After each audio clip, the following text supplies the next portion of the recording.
Today we have Nicholas Kusmich with us. He's the founder of nicholaskusmich.com. It's Kusmich, and he's the creator of the art of lead generation. He's best known for creating impressively high marketing ROIs up to 973.32%.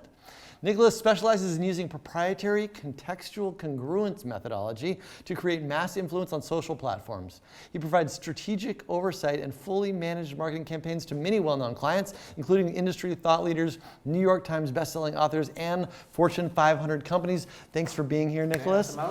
It was a mouthful. Actually, I actually know you as the Facebook guy. Right. So that was the simple version. The easier way. The easier way, yeah. So you said that you're still learning a ton every day. What are you looking forward to learning next? I'm just excited to see kind of where the world is going. I mean, for me personally, I think we do okay on the agency side. We also have a division of our business that's the consulting side, and now more often we're looking to pick up the speaking side. So from a personal side, I would really like to see where the speaking thing can go. But beyond that, I think we're just living in such a fast-paced, technological world with AI coming and all this other stuff. I'm excited to see where that goes and what that means for us as consumers as well as entrepreneurs, right? And how we can kind of mesh it all together. So you're just about kind of like staying on the cutting edge and seeing what's coming. It's staying on the cutting edge and seeing what's coming without kind of being like this fanboy trend jumper to be like, oh, that looks cool. That must be where we're going. That must be the next thing. Yeah. But yeah, I feel like the world's moving so fast. Yeah. And if we can just consciously stay on top of it, there's a lot of beautiful things that might be able to come from it all. What do you read? What sort of publications do you read to stay on the edge? Yeah, so you might not like this answer. 3 years ago is when our business had the greatest development and growth we've ever had. And that was the result of me going on 100% information fast. So you don't read? Not anymore.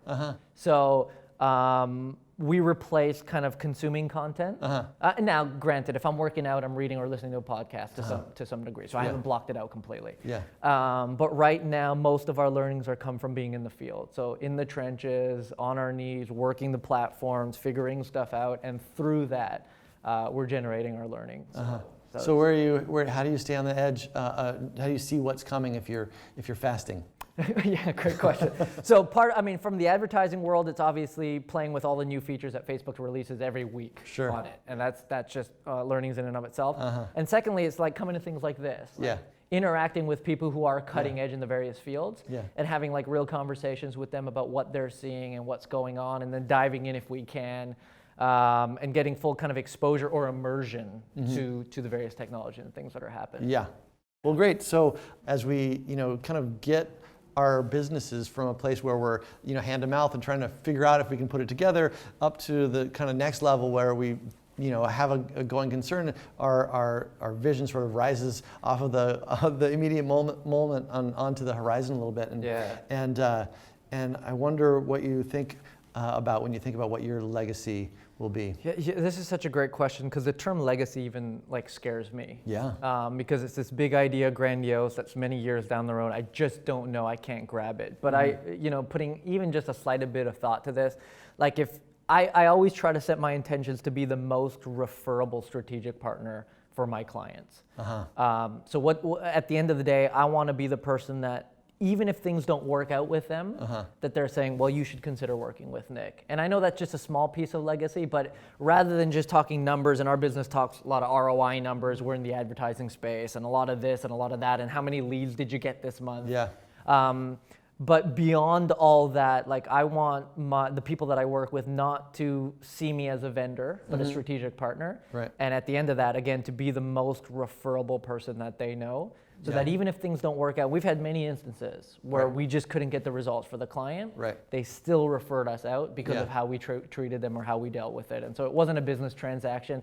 People always ask me, hey, are you B2B? Are you B2C? Do your strategies work? And at the end of the day, I'm like, look, there's only one way we do this, and it's H to H. It's human to human. Yeah. And no matter who I'm on the other line with or who's across it, at the end of the day, that person, whether they represent a Fortune 500 company or they're a small mom and pop shop, they're a human with needs, and if I can show them that I'm here for their needs more than just the business, hopefully a little bit of that leads to legacy in some small way. And I think that kind of perspective on the client relationship is, again, really strategic, and probably a function of your ability to kind of say no to customers instead of walking into a relationship and promising the world. You're walking into a relationship saying, we're going to work on this together and see what happens. And to that point, and this just happened, so it's fresh in my mind a week ago. I thought we could take on a client. We vet our clients pretty well before, so we can get some good results with them. So I vetted a client, we engaged with them, and the whole thing bombed. Yeah. Just zero results. And so I was the first person to call them rather than call me. I'm like, look, things aren't working out. I'm going to give you all your money back for our fees. Number two, we'll extend this for another month so we can continue to try to do something. But if it doesn't work, I just want you to know that you're not out a penny with me. And that's a long game play. It is. Right? Because on the short term, it's like, God, that's vacation money, or that's it's a good chunk of change. Sure. But long term, what could come of that is through the referrals and through the reputation we build that way. Yeah. Hopefully that kind of continues to Plus spread. the opposite is a disaster. You have one person running around saying, this guy took my money, it's over, right? Yeah, especially in today's kind of social media world, the reputation's really hard to get back. Exactly. Awesome. Well, so we've called this thing Modern Entrepreneur. What do you think it means to be a modern entrepreneur?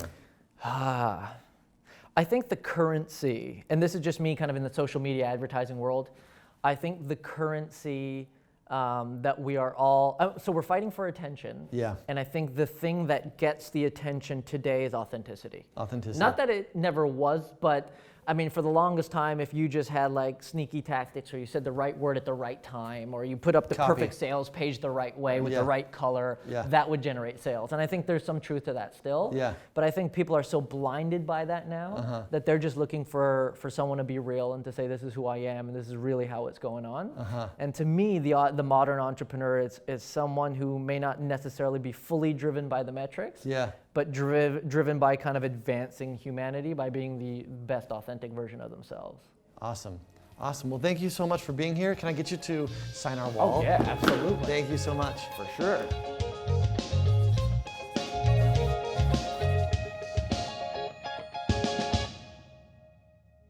My pharmaceutical sales job was a great job. I was great at it. It was easy. Yeah. We made a lot of money.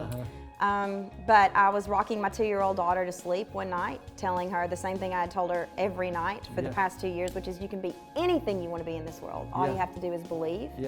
And I remember I put her in her crib, walked into my bedroom in Chicago and said to my husband, I am living a lie.